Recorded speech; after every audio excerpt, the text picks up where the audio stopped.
was at the high school. Oh, I'm sorry, because I saw that and I figured that would, and that's right. The ACC tournament. Where was that? That wasn't in. I saw the North Carolina stuff and I thought that. Oh, okay, there you go.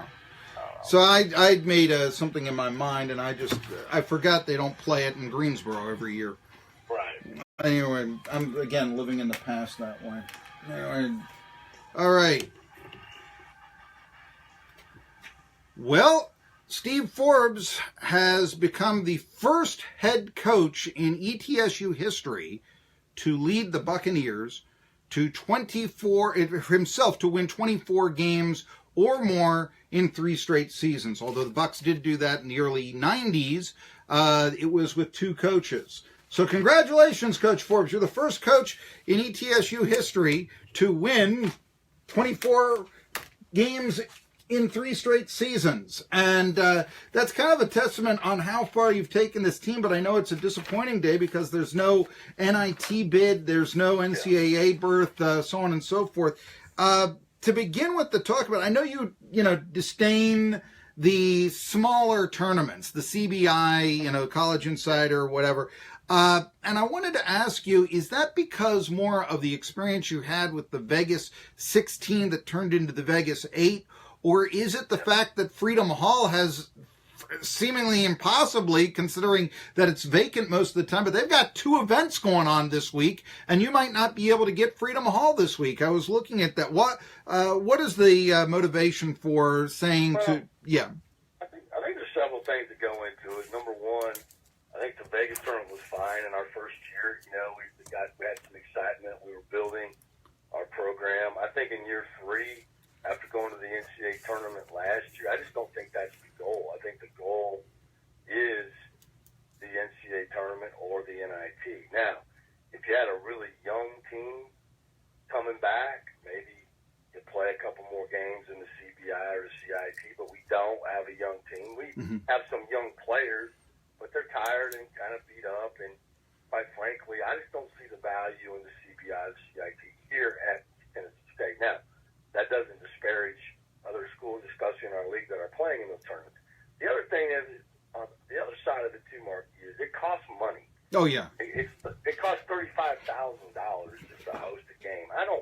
We don't need to spend that kind of money to host a postseason game that really, what's it going to get you? So, a lot of those things came into my mind, as we move forward to make these kind of decisions. And I just feel like we're in a program where we either go to the NCAA or the NIT, or we just move on. I haven't had a chance to talk to you since the Southern Conference tournament. And what you're talking about is a new way of doing things, because historically I can recall ETSU under Murray Bartow playing in one of the lesser tournaments, let's call it what it is, one of the lesser tournaments, and going to the Final Four at the out of the mini dome about a decade ago or so, and it was a changing of philosophy. Now, one of the things I caught was after your victory in the semifinals against Furman, and Gina Henley asked you a question, and it seemed to relate to some statements Michael Young, the Wofford coach, had made to Mark Wiedmer of the Chattanooga Free Press about building a program. And essentially Young said that Lamont Paris down at Chattanooga is doing it the right way with 4-year players, and your comment was, there are a lot of ways to build a program, and just because I have JUCOs doesn't mean that we're not successful in the classroom, and so on and so forth. Was that what your comment was based on? Was that what... Well, yeah. Yeah, I mean, first of all, he didn't frame the question that direction. He framed it just asking me about doing it the right way. He didn't use Mike's comments. Mike and I are really good friends.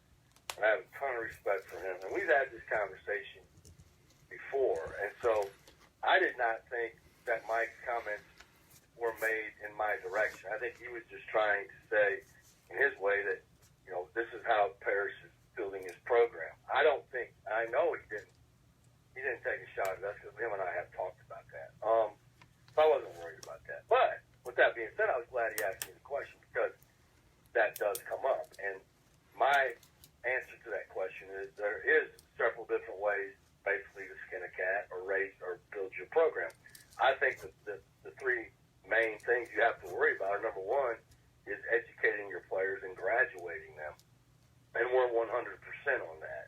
And we will be again this year of our seniors. And so that's number one in building a program is your guys getting degrees. And number two is winning. Mm-hmm. And we're winning. You know, you said that we're averaging 24 wins a game. I'm not very good at math, but we have won 76 games in 3 years, so that's 25 wins a season.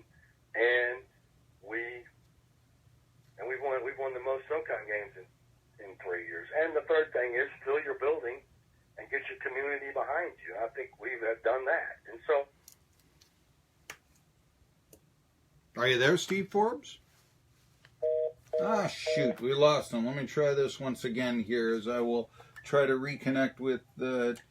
Well, is that Steve Forbes right here? I got knocked off the line. The weather, it's just terrible, isn't it?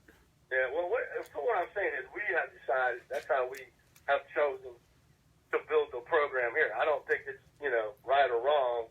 It's working, for us. And that's all that matters is what works for ETSU. Every school is different. And so I really appreciated the question, honestly. I don't believe that Mike made those comments. I know he didn't at the shot against us. Well, what I found refreshing about the comments is that for many years, ETSU very pretentiously said they were winning the right way under another administration, and it was an unpopular time at ETSU athletics. And frankly, the baseball, the softball team wasn't winning. There was a 10-22 year with men's basketball, and there wasn't any football. And so a lot of people didn't think that ETSU was, quote unquote, winning the right way, and they were trying to stuff that down your throat. I found the comment refreshing and a new way for ETSU that I know a lot of people really like, especially with the success that you just mentioned right there, when you said there are a lot of ways that you can do it. And frankly, also, I know that, and I've talked about this, how when ETSU did bring back football, Carl Torbush was very adamant, I want to do it with 4-year players. And he wound up in his last team having 16 transfers on it. And I know there's a ton of difference between building a football program and a basketball program. But yeah, in one way, it was kind of nice, and I'll take the high road in this way, to have a athletic department that was allowing coaches to try to build their teams in the fashion that they wished and not tried to mold them into a system. Well, the right way is what's best for your institution. And like, maybe that doesn't work other places, but this is what works here. And there's 4 levels in recruiting, Marky. There's high school kids, there's junior college players, there's 5th-year transfers, and there's Division I transfers. There's four areas that you can get involved in recruiting. And for us to not be involved in any of those 4 areas, to me, would be negligent on my part as far as trying to win and build a program. And so I don't box ourselves into just one area. Now, with that being said, people talk, a lot of talk has been made about our transfers. We have 2 freshmen on the all-freshman team, and we have the freshman of the year in the league. And so we've done it always, and that's what we're going to continue to do. Well, now, again, I hadn't had a chance to talk to you about the SoCon final right there, and you mentioned this. I thought it was the key to the game was Jordy Kuiper. And I remember that Monday on this show, I'm going to pat myself on the back. Look out for Jordy Kuiper. He might be the decision, and he comes away when DeSanta Bradford is hurt. He's allowed to be open on 2 3-point shots. Who thinks Kuiper's going to be shooting those? And that turns out to be the big dagger in the back of ETSU. And after that, the lead, I forget exactly what it was, but it was significant enough for UNCG that they never looked back. First question would be, if DeSanta Bradford doesn't hurt his ankle, do you think that you might win the game? Because theoretically, he might be guarding Kuiper on those 3-point shots. What are your thoughts on that? Well, he probably wouldn't have been guarding him, even though we might have switched. It's hard to say. Okay. But, Jordy plays the 5 or 4, 4-5, and I was thinking, stays a point guard. But, obviously we had a hard time scoring. A lot of that credit goes to Greensboro's defense too. We was 25-25 at halftime. And I told our staff at halftime, first team to 50 is going to win, and we just couldn't get enough. We couldn't make enough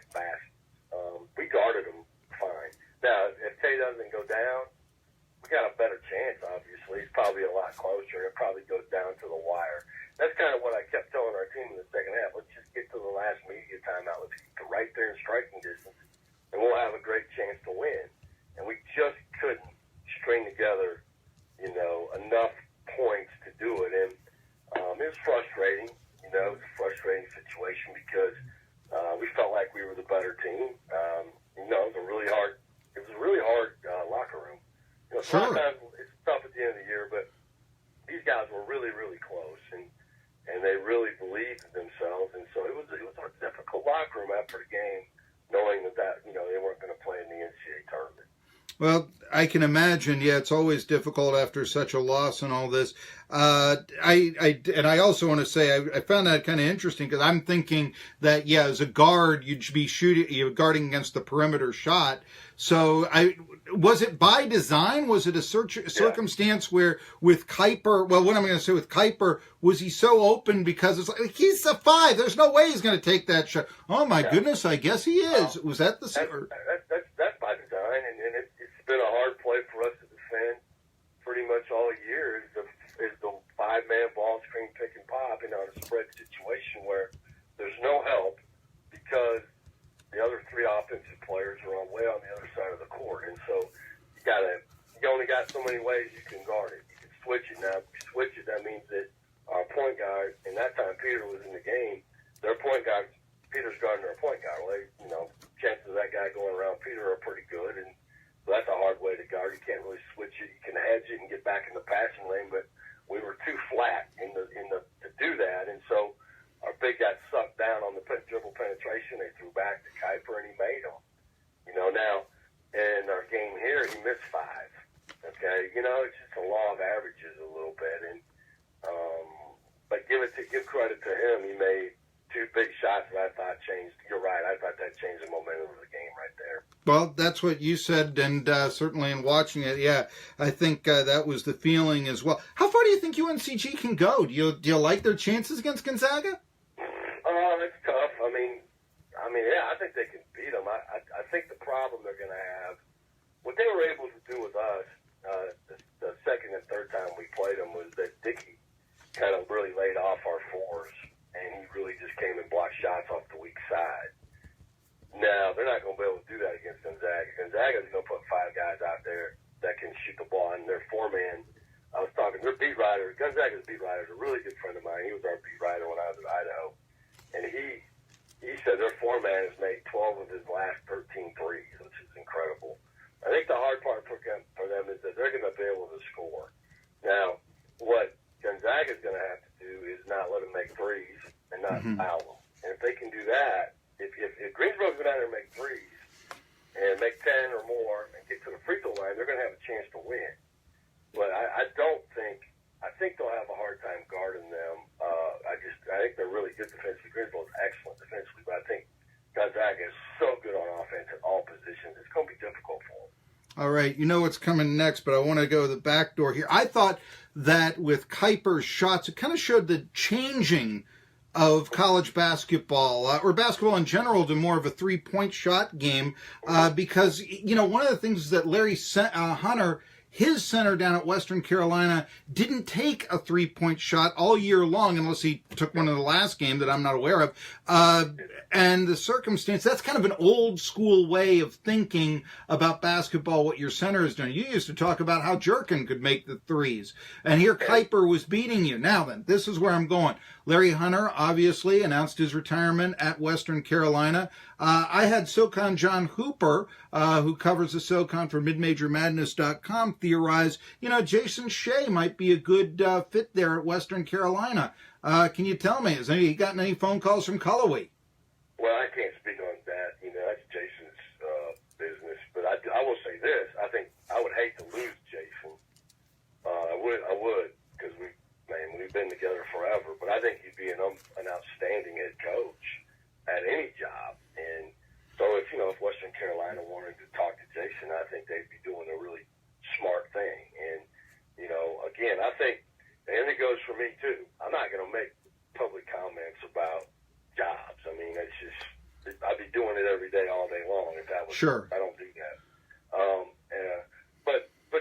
But to answer your question in a very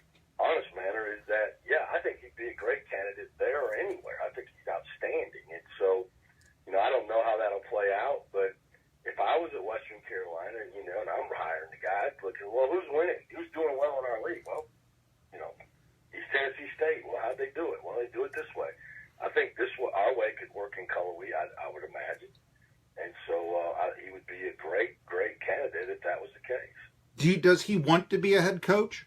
I think sure he does. I mean, he's like anybody. I don't really want to I don't want to work with guys that don't really aspire to be that. I mean, sure. Everybody wants to aspire to do better. And so I think he's patient. I think he understands this business as well as I do. And that, he's not a guy that is shopping around all the time. And, the best kind of jobs are the ones when they really want you. And the best way for that to happen is to do a great job with the one that you have, and then people take notice, and that's what he's done. And so, yeah, I think he definitely wants to be a head coach, and I'm sure somewhere along the line that's going to happen. I know you said you weren't going to comment on jobs, but it did come out El Paso media that the Miners, it was reported that they offered you a job, and you said, no, I like ETSU. Question, did the Miners interview you for their open position? Right, well, I'm not going to comment on that because I just said I'm not going to comment on individual jobs. And so, because, again, I'm not going to comment on, what somebody said, that who knows if they even talked to me, which they probably didn't. 99.9% of the things that I read are not true.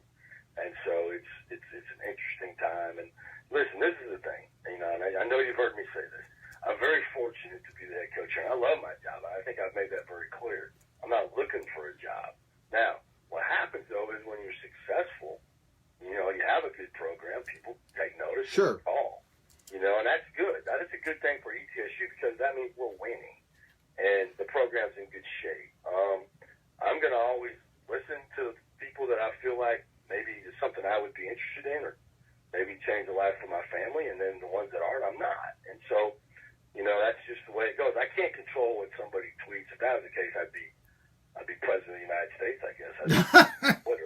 I've tried to respond to all the social media criticisms. You're right. It doesn't work. It's just you can't do it. And it's a different world we live in now, Marky, than when we started. When you were writing for the print newspaper, that's what you had to wake up in the morning and wait for the paper and put it in your hands and read it. Now that, it's instantaneous, but instantaneous doesn't always mean accurate. And so, I listen, I woke up Tuesday morning, I was down in the mouth about losing. Took me 24 hours. Wednesday I was ready to roll, and I was on the road recruiting for ETSU Wednesday through Sunday, and I'm going back out this week for a week. I'm going to try to do the best job I can do for ETSU, and that's what all I can really say. I'm the head coach here, and I'm going to continue to make this thing a monster. All right, I do have to ask, has anybody contacted you and said, would you be interested in coaching here? Any school? No, I'm not going to comment on that. Huh? I mean, I'm not going to get into specifics. I mean, it just doesn't do any good. It doesn't do any good for me. It doesn't do any good for any of those programs because it doesn't really matter until something does or doesn't happen. And I'm not going to get into that. And, again, if somebody did contact me and I wasn't interested, I would tell them. And if I was interested, I would listen. And then if I was interested, I would visit with my bosses here. I would keep everybody in the loop about what's going on. I will do absolutely nothing behind the back of my superiors because I have a tremendous working relationship here, and you can't put a price tag on that. You cannot. And so, but I'm not going to ever comment on specific yay or nay on a job. Well, I got to tell you that Ed DeChillis years ago might have benefited from that strategy because I remember one time he told the sports editor of the Johnson City Press that Penn State hadn't talked to him on a Tuesday, and it was believed that the next day he was actually in State College. So that is a true story right there. If it wasn't the next day, it was later on in the week. So they must have gotten in touch with him real fast and such. Anyway, but that. Let me just say this, and this is something that I've really tried to be as very, very honest, okay, but also not put myself in a situation like that. And so I have visited at length with several friends of mine in the national media, and I've asked, what is the right thing to say? Okay, because I agree. I've heard some coaches say things, and I'm like, holy mackerel, why did you say that? You can't live up to that. What some of these guys say. And so I'm trying to be as honest as I can and fair to the process. And that doesn't always make everybody happy because the thing that everybody wants you to do is comment on everything that's out there. Well, I'm not going to do that. And think that's fair, and as long as it's consistent, that's just the way it is. Okay, I do. For the record, I think there's a good chance you're coming back next year. I've said that on my show. I hope so. I mean, I love it here. I mean, I'm glad they want me back. I wanted to move on. I know you got 3 scholarships coming on this year's team. I know you can't comment on recruiting, but I would ask you this. What kind of schedule can we look forward to? Because obviously this time of year we're hearing all about scheduling. I know the SEC, these conferences want to play 20 conference games among each other. Is it going to be possible to play any big boys in the future is my big question. Yeah, I think it's possible, Marky, but I don't think it's going to be possible at home. It's not going to happen here in Freedom Hall. No more Tennessees. No, but it is possible to play a couple on the road. Unfortunately, the NCAA they're going to schedule the mid-major out of any chance to get in a large bid with these quadrants. Yeah. There's 5 teams in the NCAA tournament today with a losing record in league play. That's sad to me. And then, quite frankly, had Rhode Island beat Davidson, there'd only be 2 at-large mid-major teams in the tournament. That would have been Nevada and St. Bonaventure, and Notre Dame would have been the team in, according to the Bruce Rasmussen last night. That would have been 6 teams in the NCAA tournament with a losing record in league play. So that just tells you right there where their head is. And so we're going to continue to try to put together a really competitive schedule best we can. You know, it's hard. We got to get home games for our fans. But the day of us getting an at-large bid in the NCAA or even the NIT, I mean, you look at the NIT, only four mid-major teams got a true at-large bid in the NIT and only 3 in the NCAA. That's 7 total at-large bids for mid-major. So that's what I spoke of on. It is. It's sad, and I hate it. I really do. But it's the world that we live in, and so we're going to work hard at scheduling. It's a bear, you know, and I've complained to you about it many times. But we're going to continue to work hard at it, and you know, try to put the best schedule together that we can. And that's one of the hard things about being successful. You know, we finished in the top 100 in the RPI the 3 years I've been here. You would think some of these teams would want to play because it's a good RPI game. That's just not the case. You mentioned Freedom Hall, and my time is run short here, but you mentioned Freedom Hall. There's 1 year left, I think, on the contract there. Do you want to continue playing at Freedom Hall? I think there's 10 years left on Oh, there are 10 years? Okay, I'm sorry. I think so. Yeah, I want to play at Freedom Hall for sure. I mean, it's a great venue. And So the mini dome, no? No, I don't have any desire to play here in the dome. I don't think it's a good basketball environment. And so, and that's not going to happen. You know, everything's going to be Freedom Hall from here on out until that changes, and that's probably not going to change for a long, long time. And so that's going to be our home. Okay. The other thing I would say is that I did talk to people from Oakview, from Los Angeles, on the show yesterday, and they actually said, you know, if we operate this, we'd like to have a tournament in which ETSU would host. And I start thinking, well, you know, could big boys go there? But that's all speculation, or have you actually talked to them? I have, and that's awesome. They want to help do that, great. They're going to have to get involved in getting the teams and the sponsorship. That'd be awesome. I mean, I'd love to have a home tournament. That'd be great, you know. But getting that done, it's a big chore. But I'd be all about helping, you know, no question. I think that'd be great for our area and for our fans. Steve Forbes, head coach of the ETSU Buccaneers. All right.